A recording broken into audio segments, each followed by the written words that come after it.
دوستو آداب، ہم اس چینل پر ایک نیا سلسلہ شروع کرنے جا رہے ہیں جس میں آپ کو نظامت کے لیے اشعار کا ذخیرہ ملے گا۔ اس سے قبل ہم یہ دیکھیں گے کہ ایک عمدہ اور معیاری نظامت کی کون سی خاص باتیں ہوتی ہیں۔ نظامت ایک فن ہے۔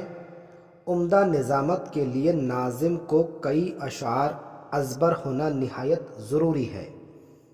اگر ناظم دیکھ کر اشعار پڑھتا ہے تو وہ بات نہیں آ پاتی جو ایک فطری ناظم میں ہوتی ہے، اور ایسے نظامت کو ہم کمزور نظامت کہہ سکتے ہیں، جو پروگرام کی ناکامی کا سبب بھی ہو سکتی ہے۔ ایک ناظم کی عمدہ نظامت کے ذریعے پروگرام کامیاب ہو سکتا ہے، بصورت دیگر ناکام بھی۔ کمزور نظامت کی کچھ علامتوں پر درج ذیل نکات کی مدد سے روشنی ڈالی جا سکتی ہے۔ نمبر 1، ناظم کا دورانیہ۔ ناظم کو چاہیے کہ وہ اپنا دورانیہ مناسب رکھے، نہ بہت زیادہ اور نہ بہت کم۔ جسے بھی دعوت سخن دینی ہو یا سامعین کی روبرو کرنا ہو، اس کا مختصر اور جامع تعارف پیش کریں۔ ایسا نہ ہو کہ مقرر سے زیادہ وقت ناظم لے، ایسی صورت میں سامعین اکتاہٹ محسوس کرتے ہیں۔ نمبر 2، بے جا تعریف سے پرہیز اور مبالغہ آرائی سے اجتناب۔ بے جا تعریفیں یا مبالغہ آرائی سے اجتناب کرے۔ جس کا جو حق ہے اسے ضرور دے، لیکن بے جا تعریف و مبالغہ سے پرہیز کرے۔ ناظم حضرات پر جھوٹ بولنے کا الزام لگایا جاتا ہے۔ میں نے سن رکھا ہے جو جتنی خوبصورتی سے جھوٹ بول سکتا ہے وہ اتنا ہی کامیاب اور عمدہ ناظم ہے۔ لیکن مجھے لگتا ہے نظامت ایک اہم فریضہ ہے، اور ناظم کو چاہیے کہ وہ سامعین کو کسی بھی قسم کے دھوکے میں نہ رکھے۔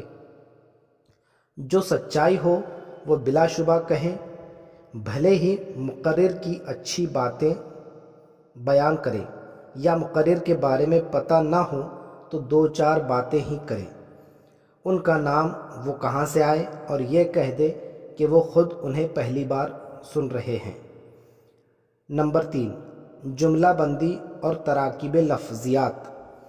ناظم کی جملہ بندی مناسب اور درست ہو، شائستہ زبان کا استعمال کرے، مناسب لفظیات کے ذریعے اپنی نظامت کو خوبصورت بنائیں، نپے تلے لفظوں میں اپنی بات کریں۔ نمبر 4، منتظمین کی ذمہ داری۔ عمدہ نظامت میں منتظمین بھی اہم کردار ادا کرتے ہیں۔ پروگرام کی کامیابی اور ناکامی کا دار و مدار منتظمین پر بھی ہوتا ہے۔ جب ایک بار پروگرام شروع ہو جائے تو اب مکمل ذمہ داری ناظم کی ہوتی ہے، لیکن دیکھنے میں یہ آتا ہے کہ منتظمین ناظم کو بار بار ہدایتیں دیتے ہیں، جس کی وجہ سے ناظم ڈسٹرب ہو جاتا ہے۔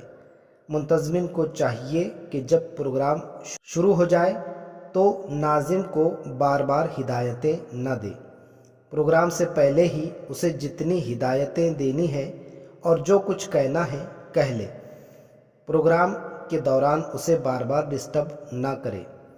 نمبر 5، ناظم کو چاہیے کہ جو اشعار اسے استعمال کرنے ہیں پہلے وہ اس کی اچھی طرح مشق کر لے۔ مصرع کہتے ہوئے روانی ہونی چاہیے، اس کا اچھا اثر سامعین پر پڑتا ہے۔ تو دوستو، یہ کچھ باتیں تھیں جو میرے مشاہدے میں آئی اور میں نے آپ کے سامنے پیش کی۔ اب ہم اس کے بعد نظامت میں استعمال ہونے والے اشعار کی ویڈیوز آپ تک پہنچائیں گے۔ اللہ حافظ۔